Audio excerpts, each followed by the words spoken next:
Si. Alors on est Perek Gimel Mishnah Yud Zayin. Rabbi Elazar ben Azaria Omer en Torah en derech eretz. Im en derech eretz en Torah. Il y a beaucoup d'enseignements de Rabbi Elazar ben Azaria dans cette Mishnah. On va commencer par le premier. Im en Torah, s'il n'y a pas de Torah, il n'y a pas de derech eretz. S'il n'y a pas de derech eretz, il n'y a pas de Torah. Il faut commencer par quoi? S'il n'y a pas ça, il n'y a pas ça. Et s'il n'y a pas l'autre, il n'y a pas ça non plus. Donc, Kolpanim, dans un premier temps, disons qu'il faut définir ce qu'est le derech eretz. De quoi il s'agit? C'est quoi le derech eretz? Derech eretz, lorsqu'on observe le chasse, derech eretz a plusieurs explications. Derech eretz, c'est le commerce, derech eretz. Et derech eretz aussi, c'est le savoir-vivre. Derech eretz, il y a aussi une autre signification dans la Gada de Pesach. Zoprichut derech eretz. Tamalenu zoprichut derech eretz. Mais en général, derech eretz, c'est où le commerce, derech eretz, c'est ce qui fait fonctionner la société. Et aussi, derech eretz, c'est le savoir-vivre, ce qui fait aussi fonctionner la société. C'est ça qui a un point commun, le commerce et le savoir-vivre. Ici, il nous dit que s'il n'y a pas de Torah, il n'y a pas de derech eretz. Alors, dans un premier temps, si on explique le mot derech eretz, la définition de derech eretz dans le commerce, alors effectivement, il est difficile de commercer avec droiture s'il n'y a pas de Torah. Et qu'il n'y a pas de Torah. Alors, il ne sait pas ce qui est moutard, ce qui ne l'est pas. Comme on l'a vu hier, à Soudash Tichit, il y a eu de grandes discussions là-dessus. Ils pensent que certaines choses sont permises alors qu'ils ne le sont pas. Si tu n'étudies pas, comment tu vas savoir si certaines choses sont permises ou pas? Imen Torah, c'est pas la droiture. Quelle est donc la droiture? Quel est le comportement qu'il faut avoir pour commercer correctement? Il faut l'apprendre dans la Torah, il faut s'inspirer dans la Torah. De même quelqu'un qui étudie la Torah, mais qui ne l'applique pas dans son derech eretz, dans son commerce, aussi, il peut pas, la Torah ne va pas être présente en lui. Donc il y a, dans un premier temps, la nécessité d'étudier pour savoir la façon dont il faut commercer. Et il faut parallèlement aussi, ce qu'on étudie, le mettre en application dans notre façon de commercer. Et je précise avant de poursuivre que le Nativ dit au début dans son introduction à Emek Davar que les Avot sont appelés Yesharim. Les Avot sont appelés Yesharim, pourquoi? Parce que leur principale qualité c'est la droiture. La droiture, donc c'est ça qui a fait qu'ils avaient un échange juste, ils avaient un échange honnête. Et c'est ça donc finalement qui leur a... c'est ce que Bilam dit, Tamut nafshi mot yesharim, dit Bilam. Donc ce qu'il voit en eux, au-dessus de tout, c'est la yashut, la droiture. Et c'est cette droiture finalement qui va leur donner ce nom, et c'est cette droiture qui doit être l'expression d'une vie de Torah. Ça, c'est le pshat pachout, le premier pshat de derech eretz, qui signifie aussi donc le commerce. Mais ce sur quoi j'aimerais un petit peu plus accentuer, c'est la signification de eretz en tant que savoir-vivre. Certains ont l'impression que, comme ils connaissent la Torah, le savoir-vivre est secondaire. On n'a pas besoin d'être courtois, on n'a pas besoin d'être souriant, on n'a pas besoin d'être avenant. Ça, c'est des ch'touillottes, ça. C'est l'essentiel, c'est la Torah. Ouais, ça, c'est une énorme erreur. Im en Torah, en derech eretz. S'il n'y a pas de Torah, effectivement, il est très difficile d'être honnête dans son rapport avec autrui, d'être avenant, d'être noble, d'être charmant, s'il n'y a pas de Torah, il ne peut pas y avoir derech eretz, on va tout de suite voir. Mais s'il n'y a pas de derech eretz, alors il n'y a pas de Torah. S'il n'y a pas de derech eretz, il n'y a pas de Torah. Pourquoi s'il n'y a pas de derech eretz, il n'y a pas de Torah? Parce que la Torah ne va jamais résider chez quelqu'un qui est sale, souillé. La Torah a besoin d'une structure d'accueil. Et la structure d'accueil la plus première, la plus élémentaire, le savoir-vivre qui donne à un homme sa tsura, sa forme humaine. Lorsqu'il a une forme humaine, alors là, la Torah véritablement. Donc la Torah, elle va contribuer à façonner cet humain, mais il faut que celui qui l'étudie, donc im en Torah en derech eretz, sans Torah, il est difficile de façonner un humain. Alors c'est vrai qu'il va être hypocrite, ça c'est facile. Devant les caméras, il va être sublime. Mais c'est pas ce qu'il est. Et sans Torah, c'est difficile d'avoir ce savoir-vivre honnête et sincère. Mais d'un autre côté, quelqu'un qui étudie la Torah, qui souhaite étudier la Torah, qui étudie la Torah même, mais qui n'a pas cette volonté de façonner en lui, alors s'il n'a pas cette volonté, donc im en derech eretz, en Torah. La Torah, alors, va rester quelque chose de très superficiel. Elle ne va pas l'imprégner. Il y a un midrash au début de Parashat Vayikra, qui est un midrash donc très cinglant, disons même, et qui dit la chose suivante. Moshe Rabbeinu, à la fin de Chumash Shemot, est marqué qu'il ne pouvait pénétrer le Ohel Moed après l'inauguration du Mishkan parce qu'il y avait la présence divine. Et Vayikra el Moshe, Akadosh Baruch Hu va appeler Moshe. Et c'est lorsqu'il l'a appelé qu'il va accepter d'entrer dans le Ohel Moed. Et le Midrash Rabbah, au début de Parashat Vayikra, nous dit que Kol Talmid Chacham Shen Bodat Nevela Tova Hemenu. C'est-à-dire qu'un Talmid Chacham qui n'a pas de date, donc en faisant référence à Moshe, qui n'a pas pénétré l'Ohel Moed, sans y avoir été au préalable appelé, s'il n'a pas de date, alors un cadavre d'un animal mort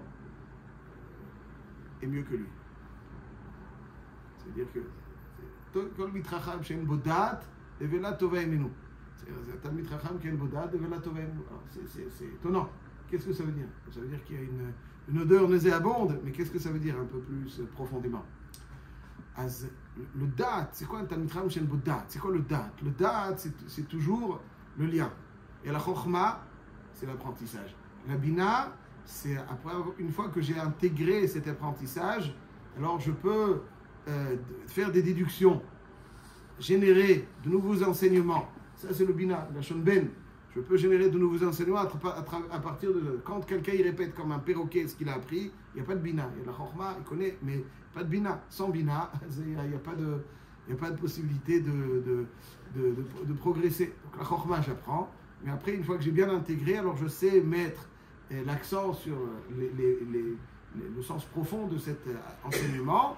Et ensuite, je suis capable, à partir de cet enseignement, du sens profond, de générer de nouvelles choses. Okay. Ça, c'est Chokhma et Bina. Mais il y a aussi le Dat.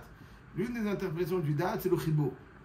Ça veut dire que si quelqu'un n'a pas le Chibour, n'a pas imprégné ce qu'il apprend, ça reste théorique et ça s'appelle En Bodat. Quand on parle d'un lien physique entre Adam et Chava, on dit Adam Yada et Chava Ishto. La Déa, c'est la capacité du Chibour, c'est-à-dire le lien qu'il y a entre ce que je sais et ce que je suis. Il y en a qui savent, mais qui sont fondamentalement différents de ce qu'ils savent. Ils savent que, c'est vrai, mais ils savent que, mais ils sont. S'il n'y a pas de Torah, c'est très difficile d'être ce que je sais. Il y a beaucoup courant de l'histoire qui savaient beaucoup de choses, mais qui n'étaient pas ce qu'ils savaient. Et ça, c'est comme Talmid Shen Bodat, Nevela Tova Hemenu. Alors, en quoi c'est. Le sens premier, c'est sûr que c'est nauséabond parce que finalement, on s'approche de quelqu'un qui est censé véhiculer certaines valeurs et finalement, on se rend compte, donc on est un peu déçu. À l'image, donc il y a un sentiment de révulsion. Donc ça peut ressembler effectivement à une Nevela dont on a une réaction de révulsion. Mais le Sfat Emet nous donne une explication un peu plus profonde. Il dit comme ça, il dit que le pshat est comme ça, c'est que en réalité, toutes les actions génèrent une dimension spirituelle. Tout ce que je fais, toutes les mitzvot, ce n'est pas des actes secs, c'est des actes pleins de vitalité. Une mitzvah, c'est un acte plein de vitalité. Schar mitzvah, mitzvah. Beaucoup de maîtres expliquent que schar mitzvah, la récompense de la mitzvah, est générée par la mitzvah. La mitzvah elle-même, elle génère. Elle génère schar mitzvah, mitzvah. Et donc, l'acte, normalement, il est plein de vitalité.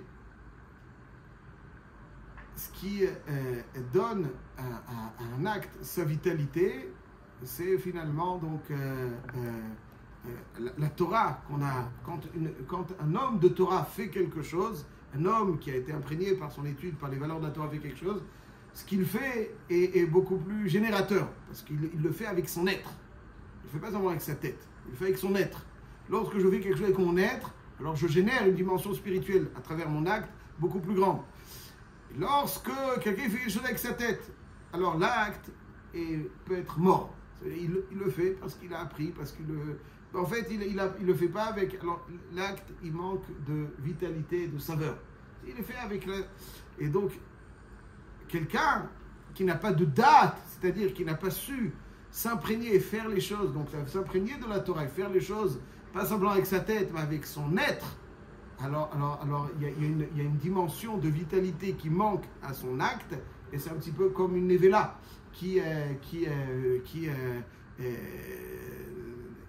à qui il manque, et donc ce manquement de vitalité cause son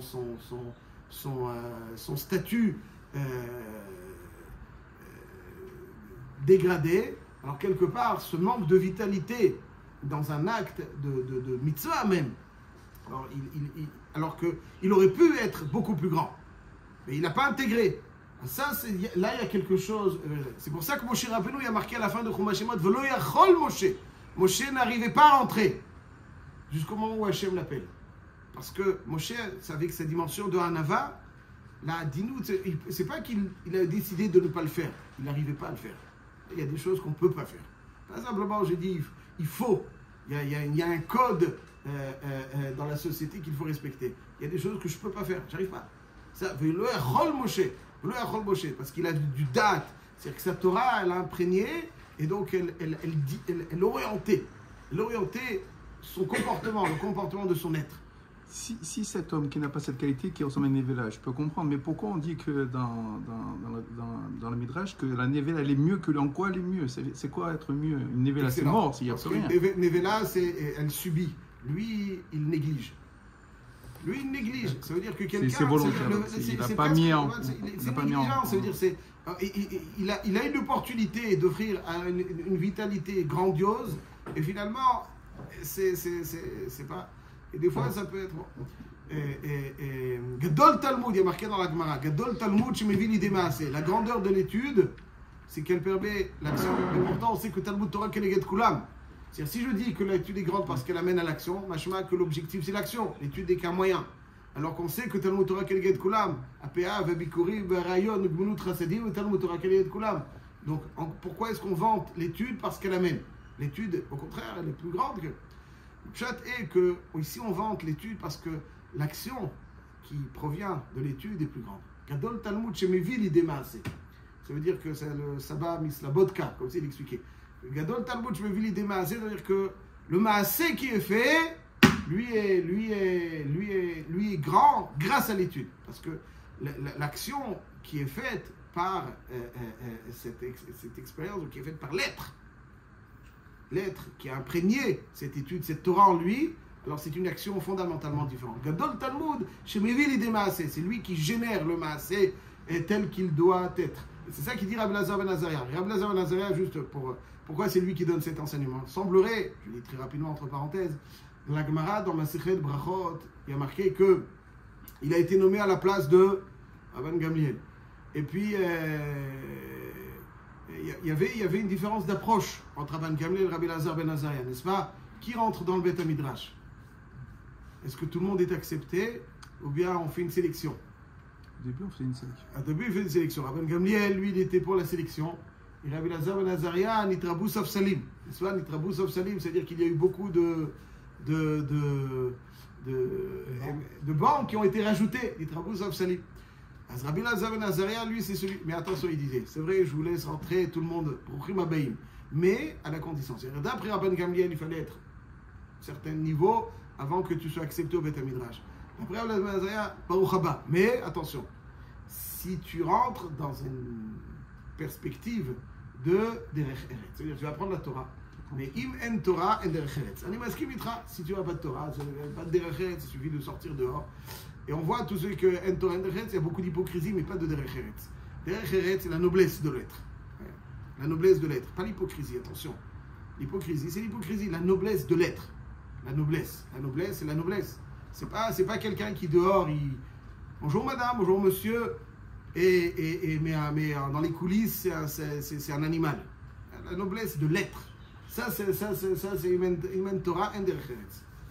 Imen Derech Eretz, si tu n'es pas prêt à t'imprégner de cette noblesse, la Torah ne va pas rester en toi. La Torah ne va pas rester en toi. Ça veut dire Rabbi Lazar ben Azaria.